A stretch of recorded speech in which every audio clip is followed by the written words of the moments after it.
Redox हमें दिख रही है। फॉर एग्जाम्पल मैं कुछ एग्जाम्पल लिखूंगा तो आपको उससे एहसास होने लगेगा कि हाँ देखो रिडॉक्स हमारे चारों तरफ है। Number 1, rusting of iron. Clear? देखो ये बहुत कॉमन, जिनको सब जानते हो, फोटोसिंथेसिस।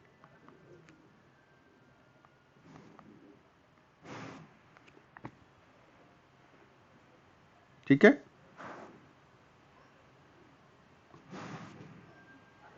क्लियर?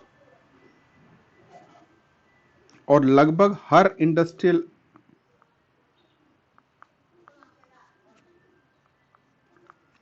इंडस्ट्रियल जितनी भी इंडस्ट्री होती है उसमें बनाने में कहीं ना कहीं ऑक्सीडेशन रिडक्शन काम में आता है, रेडॉक्स काम में आता है। बोलो क्लियर है कि नहीं है? कहीं ना कहीं जरूर काम आएगा। मतलब किस कहीं, क्या मैं कह रहा हूं, हर चीज को आप देखोगे, चाहे वो किसी चीज को जलाना ही क्यों ना हो, burning of combustible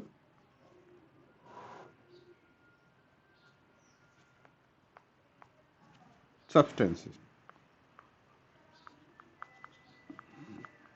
burning of combustible substances, यानी किसी भी चीज को जलाना भी रेडॉक्स का ही एग्जाम्पल है। समझ में आ गई बात सबको?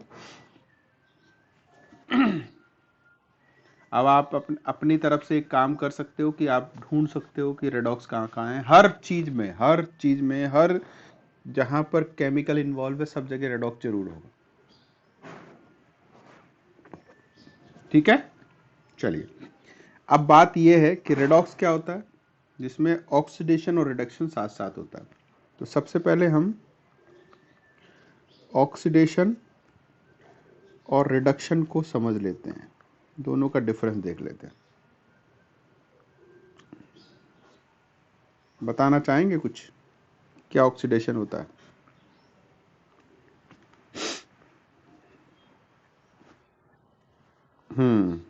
गेन, या हम बोल सकते हैं एडिशन ऑफ ऑक्सीजन। किसी चीज में ऑक्सीजन ऐड हो रहा है तो ऑक्सीडेशन होगा। रिडक्शन में एडिशन ऑफ हाइड्रोजन, यहां पर ऑक्सीजन का है, यहां पर हाइड्रोजन का है। दूसरा, उल्टा कर दो, रिमूवल ऑफ हाइड्रोजन, यहां लिखोगे रिमूवल ऑफ। बहुत सारे क्राइटेरिया है, ऐसा नहीं है कि आप एक ही क्राइटेरिया से पूरी रिएक्शन को पढ़ लो, अच्छी खासी कॉम्प्लिकेशन है इसमें। ठीक है, दो बातें हो गई। तीसरा, एडिशन ऑफ, अब जरूरी नहीं है कि आपको हमेशा ऑक्सीजन ही मिल जाए, एडिशन ऑफ नॉन मेटल और इलेक्ट्रोनेगेटिव एलिमेंट। अब आप जानते हो कि जो नॉन मेटल होता है वो माइनस चार्ज होता है, और जिस पे माइनस चार्ज है तो वो इलेक्ट्रोनेगेटिव तो होगा ही होगा। जैसे कि Mg+O2 2MgO, ये तो सब जानते हैं, तो 10th क्लास के पहले पेज पे लिखा है। लेकिन ये तो पहली डेफिनेशन पे आ गया। हमने कहा कोई भी अगर आप नॉन मेटल ऐड कर रहे हो, यानी सल्फर ऐड कर दिया आपने, क्या बन जाएगा? MgS। तो ये भी ऑक्सीडेशन का एग्जाम्पल है। समझ में आ गई बात? तो सेम चीज यहां पे हो जाएगी, एडिशन ऑफ, नोट करते चाहिए साथ साथ, मेटल और इलेक्ट्रोपॉजिटिव एलिमेंट। जैसे कि क्लोरीन है, इसमें आपने सोडियम ऐड कर दिया तो क्या हो गया? NaCl, solid. आ गई बात समझ में? हम्म। अब ये चीज तो दिमाग में रखनी है ना। आप कहोगे सर नहीं सोडियम में क्लोरीन ऐड करेंगे, तो भैया रेडॉक्स और रेडॉक्स में दोनों साथ साथ चलती है। हम केवल उसका एक पार्ट देख रहे हैं कि उसमें ऑक्सीडेशन पार्ट क्या है और रिडक्शन पार्ट क्या है। समझ में आ रही है ना इतनी बात आपको? कोई भी अकेली रिएक्शन कभी भी ऑक्सीडेशन और रिडक्शन नहीं होती है। हम आपको उसको केवल का पार्ट दिखा रहे हैं। ठीक है, नेक्स्ट उल्टा कर दो। Removal of metal. किसी चीज में से अगर मेटल बाहर निकल रहा है, या मेटल को क्या बोलते हैं हम? Electropositive element. ठीक है, चलो अब एक कॉम्प्लिकेट सा एग्जांपल लिखता हूं, इसको समझिएगा।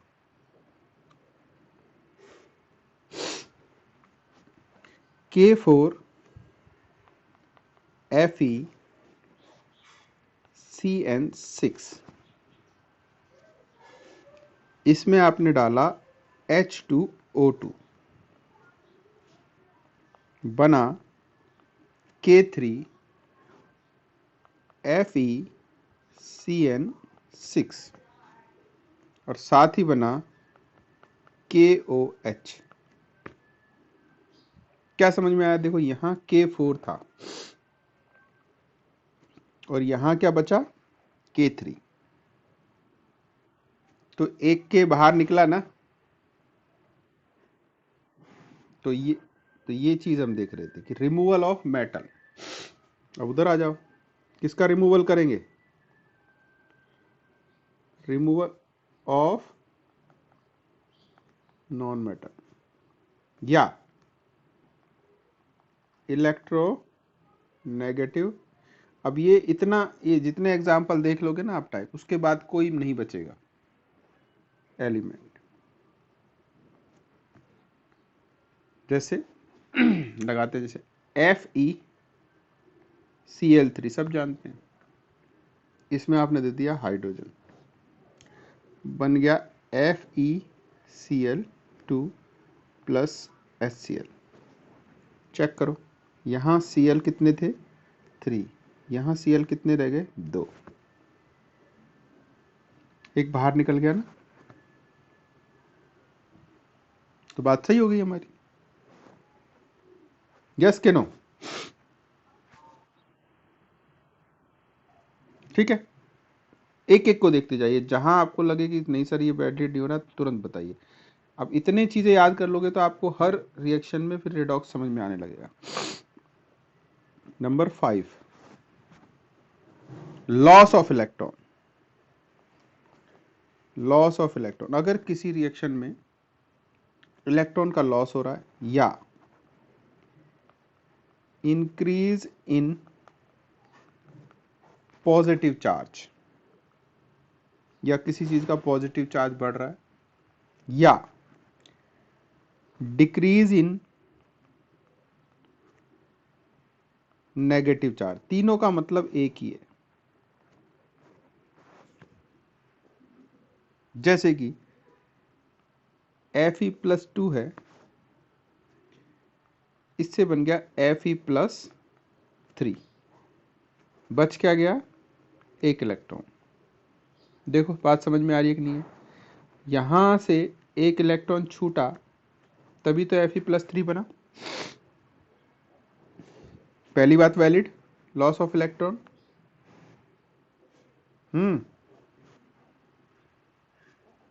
दूसरा इंक्रीज इन पॉजिटिव चार्ज, और पॉजिटिव इंक्रीज होगा तो हम कहेंगे नेगेटिव डिक्रीज हो रहा है ऑब्वियसली, तो ये बात वैलिड हो गई।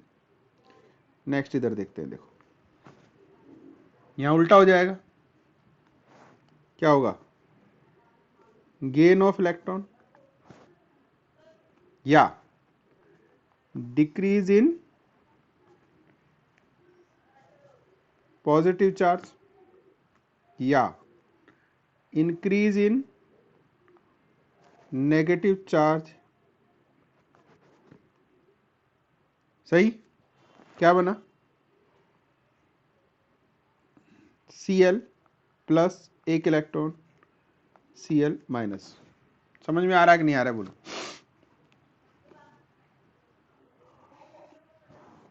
या ये भी लिख सकते हो Zn plus two electron Zn, ये भी बात वही है। तो यानी हर जब आप इस इन डिफरेंस के चश्मे से जब देखोगे ना आप इसको रेडॉक्स को, तो आपको हर रिएक्शन में समझ में आना पड़े लगेगा कि ये रेडॉक्स कैसे है। एक और चीज, इंक्रीज इन ऑक्सीडेशन नंबर, बात वही है ये भी। जैसे Zn से बन गया Zn प्लस टू इलेक्ट्रॉन, तो न्यूट्रल का ऑक्सीडेशन नंबर क्या बताया था हमने? कोई भी चीज न्यूट्रल होती है उसका ऑक्सीडेशन नंबर क्या होता है? 0। और चार्ज वाले का वही होता है जो उस पर चार्ज होता है। तो 0 से कहां जा रहा है? +2, बढ़ रहा है। इंक्रीज इन ऑक्सीडेशन नंबर मतलब ऑक्सीडेशन। दूसरा आपको समझ में आ ही गया अपने आप। क्या लिखें? डिक्रीज इन ऑक्सीडेशन नंबर, तो Zn प्लस टू इलेक्ट्रॉन बन गया Zn। चेक करो यहां पर ऑक्सीडेशन नंबर +2, यहां पर ऑक्सीडेशन नंबर 0। इंक्रीज हो रहा है कि डिक्रीज हो रहा है? तो बात समझ में आ गई सबको? सारे बोलो, सारे समझ में आ गई ना? कोई डिफरेंस, आपको कोई डाउट नहीं रहना चाहिए इसमें मेरे हिसाब से। ठीक है, चलो एक बार फिर से देखते हैं जल्दी जल्दी कि क्या आपने पढ़ा। पहला पॉइंट क्या था? First point, addition of oxygen, यहां पर एडिशन ऑफ हाइड्रोजन। दूसरा, उल्टा कर दो, इस वाले को इसमें, इस वाले को इसमें। रिमूवल ऑफ हाइड्रोजन, यहां पर removal of oxygen. Addition of non metal, यहां पर एडिशन ऑफ मेटल। यहां पर उल्टा कर दो, रिमूवल ऑफ मेटल, यहां पर रिमूवल ऑफ नॉन मेटल। सही?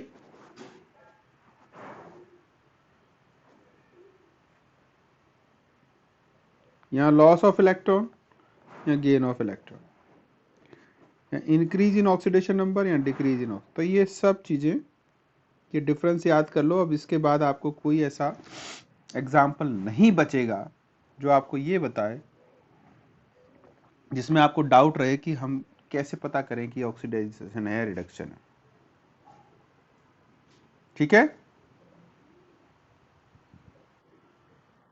ठीक है, अब देखो दो बातें हैं, दो बातें हैं जो आसान है लेकिन कंफ्यूजन क्रिएट करती हैं। मान लो हमारे पास चीज ए है और दूसरी चीज हमारे पास बी है। ए का हुआ ऑक्सीडेशन, ध्यान से सुनना, क्या हुआ? ऑक्सीडेशन हुआ। ऑक्सीडेशन मतलब जो फर्स्ट टेबल है उसमें से कुछ भी उसके साथ हुआ। और बी का क्या हो गया? रिडक्शन। इस बात को बहुत गहराई से समझना है। फिर से समझो कि दो चीजें हैं, ऑब्वियसली दोनों जुड़ेंगी, उसके बाद कुछ रिजल्ट आएगा। ए का हुआ ऑक्सीडेशन, दूसरे का हुआ रिडक्शन। सही?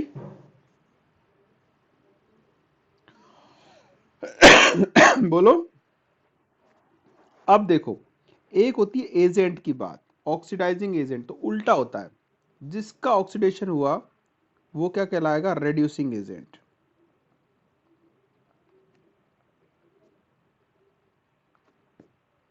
और जिसका रिडक्शन हुआ वो क्या कहलाएगा? बस इस कंफ्यूजन में मत पड़ना आप, ये बहुत कंफ्यूज करता है, क्योंकि अक्सर वो सवाल एजेंट के नाम से पूछता है कि ऑक्सीडाइजिंग एजेंट कौन सा है, रिड्यूसिंग एजेंट कौन सा है। बात समझ में आ गई इतनी सी आपको? कभी भी ढूंढने को बोले, आपसे कहेगा फाइंड करो कि ऑक्सीडेशन किसका हुआ है, ये सारी चीजें हमेशा रिएक्टेंट साइड होती हैं। कहां होती है? रिएक्टेंट साइड, यानी एरो के लेफ्ट में। लेकिन देखना तो हमको राइट साइड भी पड़ता है, पर जो रिजल्ट लिखोगे आप, जो एटम या कंपाउंड पहचानोगे, वो हमेशा क्या होगा, लेफ्ट हैंड साइड। चलो एक एग्जांपल लेते हैं, बहुत सिंपल सा एग्जांपल है, समझ में आएगा आपको। Zinc solid plus copper plus 2 aqueous से बना Zn+2 aqueous plus copper solid. ढूंढना है क्या, ऑक्सीडेशन किसका हुआ, रिडक्शन किसका हुआ। ढूंढना है ऑक्सीडाइजिंग एजेंट कौन है, रिड्यूसिंग एजेंट कौन है। चेक करो क्या हो रहा है। जिंक से तो जिंक ही बनेगा, ये सब जानते हैं, और कॉपर से कॉपर ही बनेगा, ये जानते हैं सब। पहले तो ये छांट लो, हो गया इतना काम। बोलो अब देखो डेफिनेशन। जिंक में क्या हो रहा है, इलेक्ट्रॉन लॉस कर रहा है, पॉजिटिव वैलेंसी बढ़ रही है, तो ये ऑब्वियसली क्या है, ऑक्सीडेशन। यानी ये पार्ट रिएक्शन का, ये पार्ट ऑक्सीडेशन कहलाता है, और उल्टा वहां हो रहा है, तो ये पार्ट कौन सा, रिडक्शन। तो एक सवाल का जवाब तो हमको मिल गया। तो जब ऑक्सीडेशन ढूंढ लोगे तो किसका हो रहा है वो ढूंढ लो, वो कहलाएगा क्या, आपका रेड्यूसिंग एजेंट। और जिसका रिडक्शन हो रहा है वो क्या कहलाएगा, आपका ऑक्सीडाइजिंग। बोलो कोई डाउट है क्या?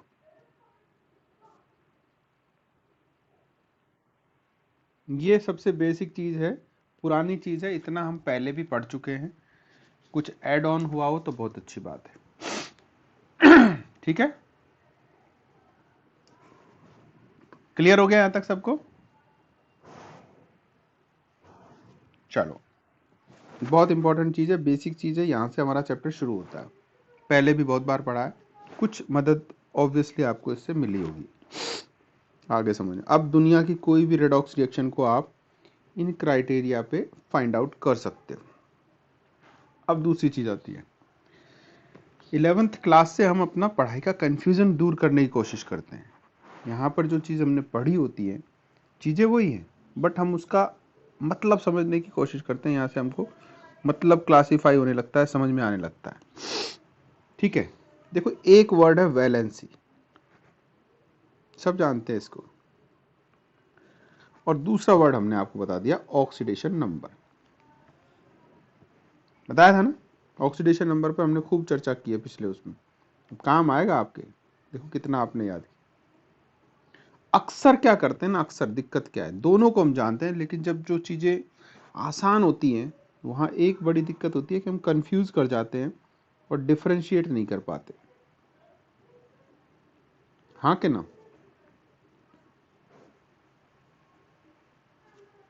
अक्सर ऐसा होता है।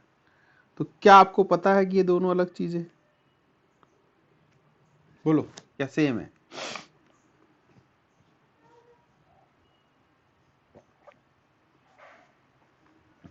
बोलो जल्दी बोलो,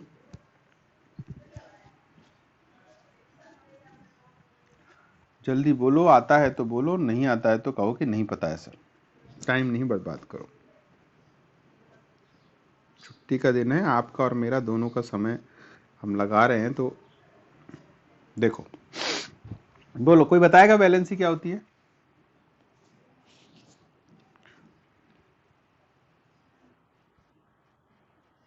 बिल्कुल, जैसे कार्बन की कैपेसिटी 4 चीजों से जुड़ने की है, तो वैलेंसी को हम लिखेंगे कॉम्बाइनिंग कैपेसिटी, कॉम्बाइनिंग कैपेसिटी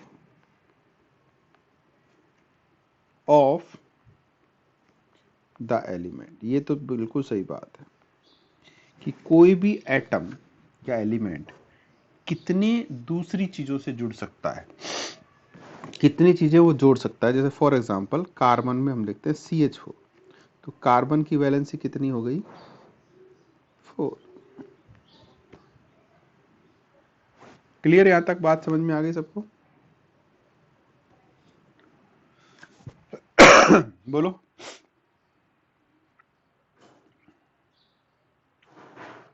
अब देखो ऑक्सीडेशन नंबर क्या है। ऑक्सीडेशन नंबर हमने कहा था सेंट्रल एटम ढूंढना है। देखो याद करो, पिछला पढ़ना उसको, आज जितना मैं पढ़ाता हूँ एक बार केमिकल बॉन्डिंग पढ़ना, जिससे कल आपको समझ में आएगा बहुत अच्छे से, क्योंकि आपको करना है, मुझे कुछ नहीं सिखाना कल। ऑक्सीडेशन नंबर क्या है कि अगर हम किसी एलिमेंट से उससे जुड़ने वाले एलिमेंट को अलग करना शुरू करें तो उस पर जो चार्ज बचता है वो ही ऑक्सीडेशन नंबर कहलाता है। आई बात समझ में?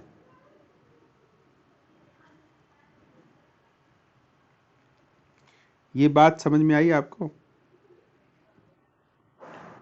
कि कोई भी एलिमेंट है उससे दूसरा एलिमेंट जुड़ा है। जैसे मान लो एक एलिमेंट ए है और फॉर्मूला हमारे पास है AB2 टाइप, तो सेंट्रल एटम कौन सा हुआ? ए हुआ ना। तो हम सेंट्रल एटम ए हुआ। अब मैंने क्या किया, इन दोनों बी को हटाया, और दोनों बी को हटाने पर मैंने देखा कि दोनों बी माइनस थे। या ये मान लो AB3 टाइप है, एग्जाम्पल मैंने ले लिया, मान लो ये FeCl3 ले लिया। तो सब जानते हैं कि Cl क्या होता है? माइनस होता है। तो मैं 3 अगर Cl हटा दूंगा तो ये आयरन पे चार्ज कितना बचेगा? +3।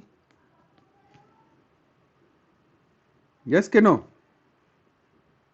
तो मैं यही कह रहा हूं कि किसी भी एलिमेंट या एटम से उससे जुड़ने वाले सारे एलिमेंट या एटम को हटाने पर जो रेजिडुअल चार्ज बचता है उसी को हम बोलते हैं ऑक्सीडेशन नंबर। ठीक है, लिख देता हूं मैं इसको। Oxidation number is the residual charge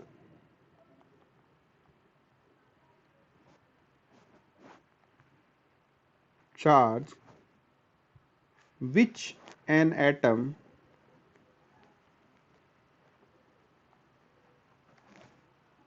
has or appear to have when the other atom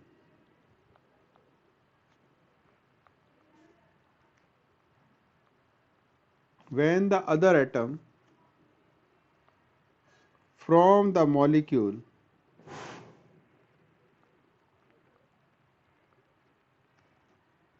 are removed as बोलो, समझो कि ये बात समझ में आई कि नहीं आई? आप एक एक लाइन को ढंग से देख लो कि सेंट्रल एटम आपके पास है। देखो ध्यान से, रेजिड्यूल मतलब बचा हुआ चार्ज किसी एटम पर। कब?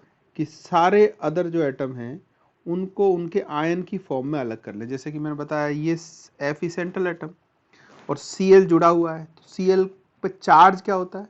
-1 होता है। तो उसको आयन की फॉर्म में हमने अलग किया। एक Cl हटाया +1 आया, 2 हटाया +2 आया, 3 हटाया +3 आया, तो बचा हुआ चार्ज क्या आ गया? +3। तो ये इसका ऑक्सीडेशन नंबर कहलाएगा। क्लियर हो गई बात?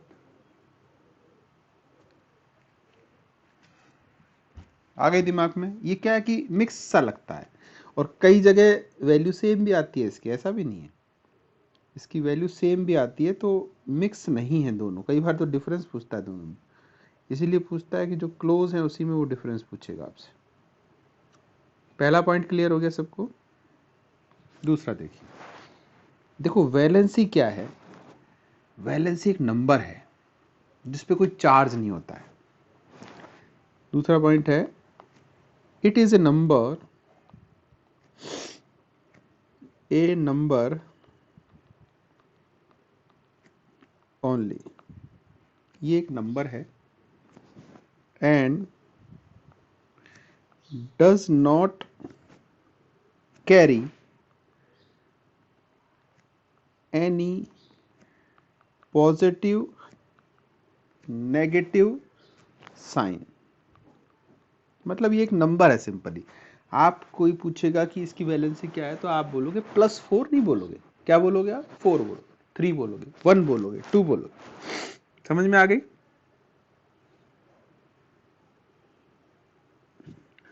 बोलो। हम्म बहुत माइन्यूट सा डिफरेंस है कि हम बोल देते हैं कार्बन की वैलेंसी 4 है, कभी कोई बोल देगा +4 है। नहीं, 4 नंबर है, वैलेंसी इज ए नंबर। क्या नंबर? उससे कितने एटम जुड़े हुए हैं, कितने जुड़ सकते हैं मैक्सिमम। अब आती है ऑक्सीडेशन नंबर की बात। ऑक्सीडेशन नंबर प्योरली एक चार्ज है। It refers to the charge. अब जब चार्ज की बात आई तो 3 ऑप्शन हमारे पास, पॉजिटिव हो सकता है, नेगेटिव हो सकता है और 0 भी हो सकता है। समझ में आई बात?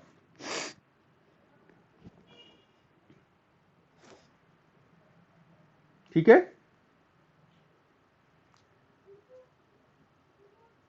हाँ कि ना?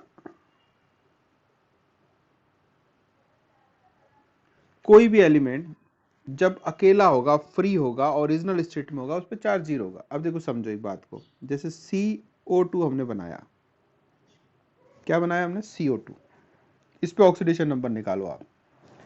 सब जानते हैं कि ऑक्सीजन का क्या होता है, इसका इसका -2, इसका -2, तो दोनों -2 हट जाएंगे तो बचेगा क्या इस पे? +4।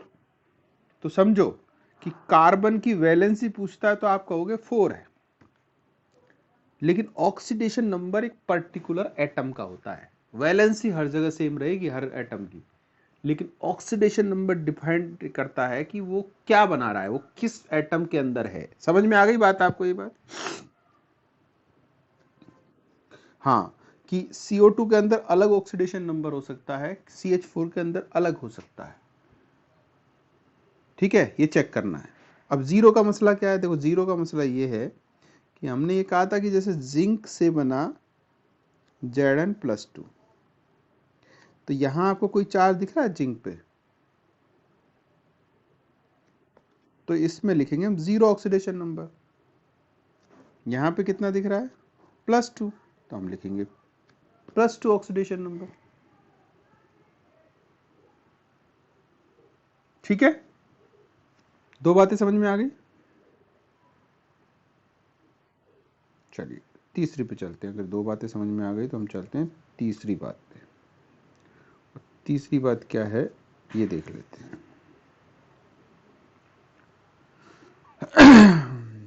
तीसरी बात देखिए, वैलेंसी जो है ये एक नंबर है और ये हमेशा होल नंबर में होता है। वैलेंसी कभी ये नहीं होता कि आधा या 1.5 या 2.5, कभी भी नहीं होता। Valency of an atom of an atom, या जिसको हम एलिमेंट बोलेंगे तो ज़्यादा रिलेवेंट रहेगा, of an element is always a whole number। Whole number का मतलब समझ गए ना? 1 2 3 4 5 ऐसे रहेगी, कभी भी 1.5 और ये नहीं रहेगी। तो इसका इशारा आपको मिल ही गया होगा। इसका क्या क्या लिखने वाले हैं कि ऑक्सीडेशन नंबर जो होता है ना, क्या होगा? मे बी फ्रैक्शनल, फ्रैक्शनल हो सकता है। अभी निकालेंगे हम ऑक्सीडेशन नंबर का, एक अच्छा खासा सवाल आएंगे आप। जैसे Na2S4O6 है, इसमें अगर हम S का ऑक्सीडेशन नंबर देखें तो आता है 2.5।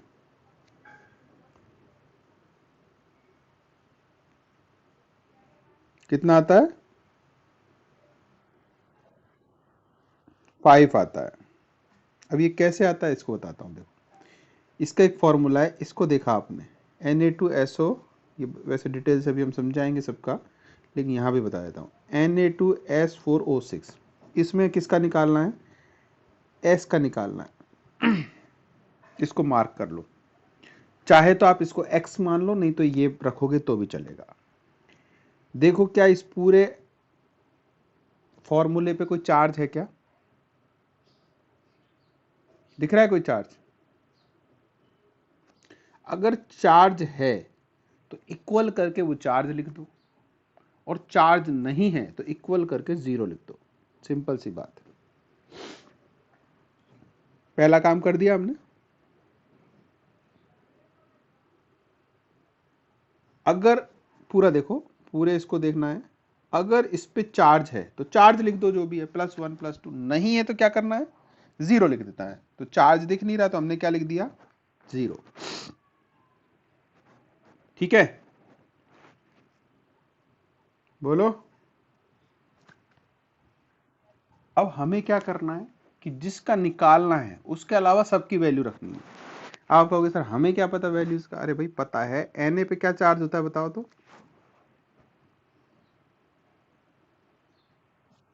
अब सब जानते हैं ना इस बात को। और ऑक्सीजन पे क्या चार्ज होता है बताओ तो?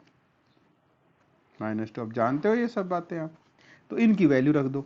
अब ध्यान रख लो, ऑक्सीजन कितने हमारे पास? 2। दो सोडियम है हमारे पास, तो 2 पहले लिखो जो नंबर है, प्लस इसका चार्ज कितना है? +1। फिर हमको निकालना किसका है? सल्फर का। कितने सल्फर हैं? कितने सल्फर हैं जरा देखो तो। 4 सल्फर है, और आगे लगा दो सल्फर। फिर क्या बचा? ऑक्सीजन कितने? 6। एक ऑक्सीजन पे क्या चार्ज होता है भाई? -2। और इन सब का जो टोटल है वो क्या आ रहा है? 0। यस।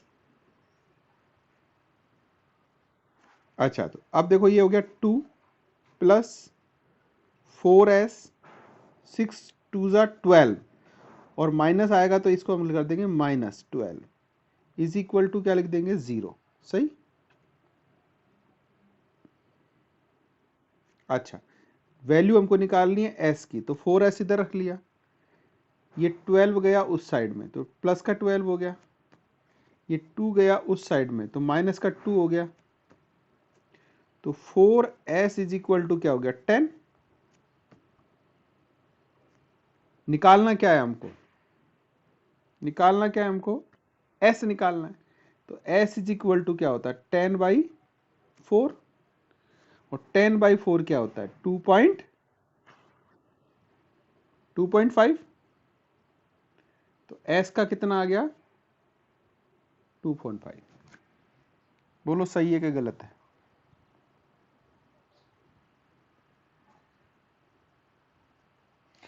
बोलो, सबको समझ में आ गया क्या?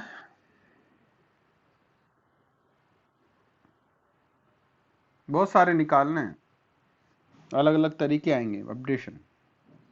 ये समझ में आ गया? तो मतलब क्या है, ऑक्सीडेशन नंबर फ्रैक्शनल भी आ सकता है। ठीक है, फ्रैक्शनल कैसे आया कि एस, इसमें 4 तरह के 4 एस हैं, तो किसी पे 2 रहा होगा, किसी पे 4 रहा होगा, तो उसका एवरेज निकल के क्या आ गया? 2 पॉइंट। यानी देखो 4 एस पे जो चार्ज था वो टोटल मिला के 10 हुआ। मान लो कि 2 पे 4 4 था और 2 पे सॉरी जो भी रहा होगा, या मान सकते हैं कि 3 पे 2 2 रहा, 1 पे 4 रहा, तो टोटल हुआ 10। तो एवरेज निकालना है, तो एवरेज क्या आ गया? 2.5। समझ में आ गई बात?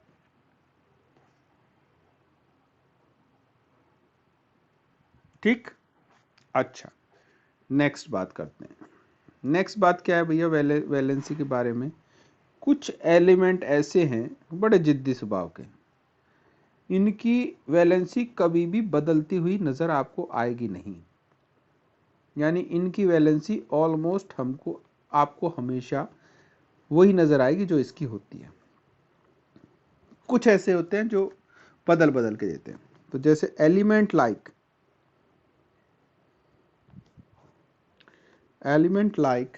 कौन कौन से, कार्बन, नाइट्रोजन, ऑक्सीजन, एग्जिबिट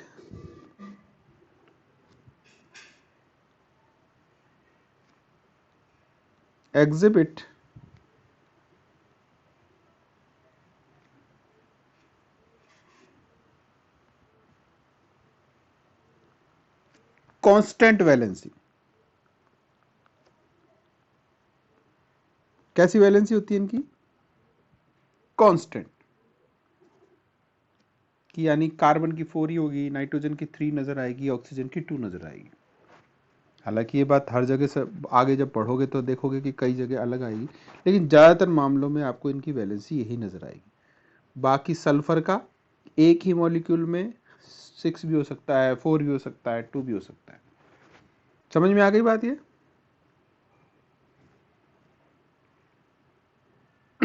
समझ में आ गई क्या बात?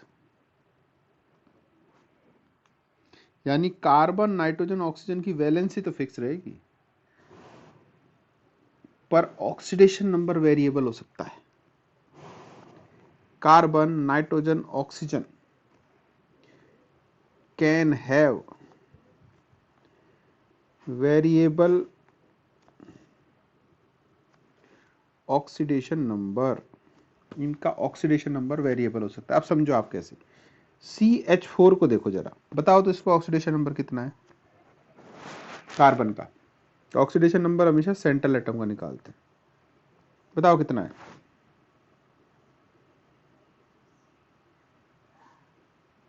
अभी निकाला ना, वैसे निकालो। ऑब्वियसली मान देखो, इसका इक्वल टू हम करेंगे 0, तो C का हमको निकालना है। हाइड्रोजन कितने, 4 है। हाइड्रोजन पे क्या होता है, +1 इज इक्वल टू हो गया 0, तो क्या हो गया C, क्या कर दिया, हाँ सही है, C +4 इज इक्वल टू 0, तो C इज इक्वल टू क्या हो गया, -4। समझ में आ गई बात? ठीक है, तो यानी कार्बन का एक में हमने देखा कि -4 आ रहा है। अब दूसरा एग्जांपल लेते हैं। दूसरा एग्जांपल हमने लिख दिया CH3Cl, बताओ निकालो जरा कार्बन का।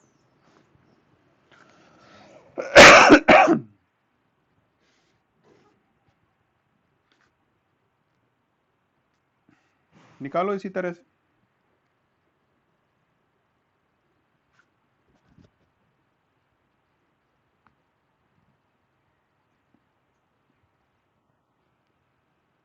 देखो कैसे करेंगे, ओवरऑल चार्ज कुछ है इस पे, नहीं है, तो इक्वल टू कर दो 0। निकालना किसका है, कार्बन का। कार्बन लिखो 3, ये आ जाएगा +1, प्लस Cl का क्या होता है, -1 इज इक्वल टू 0, तो C +3 -1 इज इक्वल टू 0, तो क्या हो गया, C +2 इज इक्वल टू 0, तो C इज इक्वल टू क्या हो गया, -2। यही बात तो हम समझा रहे हैं, हम यही बात आपको समझा रहे हैं कि ऑक्सीडेशन नंबर एक ही एलिमेंट का अलग अलग हो सकता है, वैलेंसी सेम रहेगी। देखो 3 और 1 4, वैलेंसी बराबर है, सही। चलो एक और निकालो तो जरा, CH2Cl2 में निकालो तो कार्बन का।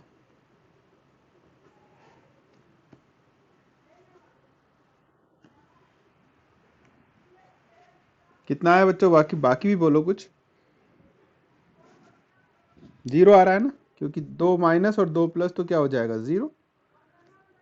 C का निकालना था, 2 + 1 + 2 -1 इज इक्वल टू 0, तो यहाँ क्या आ गया, 0 आ गया ना ये। प्लस और माइनस होकर +2 -2 इज इक्वल टू 0, तो C इज इक्वल टू क्या आ गया 0। हमने कहा था कि ऑक्सीडेशन नंबर 0 भी हो सकता है, वैलेंसी नहीं हो सकती 0। सही। एक और निकालो तो जरा, CHCl3 का में निकालो कार्बन का।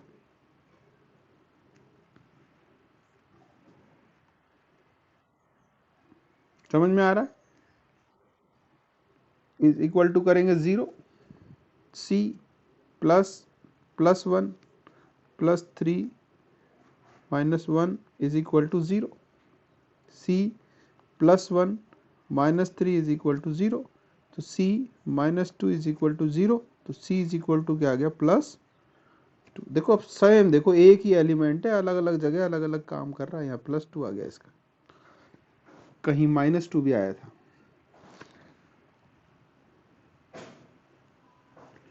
सही। एक लास्ट निकालो तो, CCl4 में निकालो।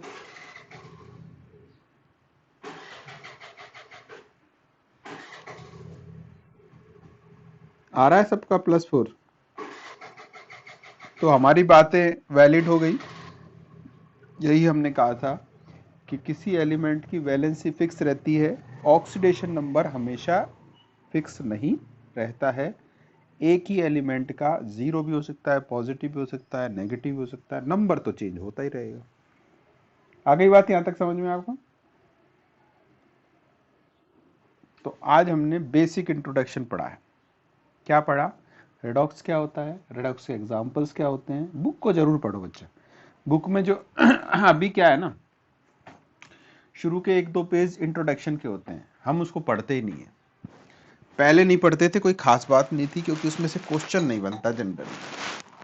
अभी क्या है, एमसीक्यू आएगा, और शुरुआत ही अपने मतलब का होता है देखा जाए, क्योंकि शुरुआत में बताता है कि देखो ये चैप्टर हमारे कहाँ काम आ रहा है, कहाँ ये चैप्टर हमारे काम आ रहा है। शुरुआत के पेजों में ही लिखा होता है ये सब बात, है कि नहीं? शुरुआत के पेजों को जरूर पढ़ो और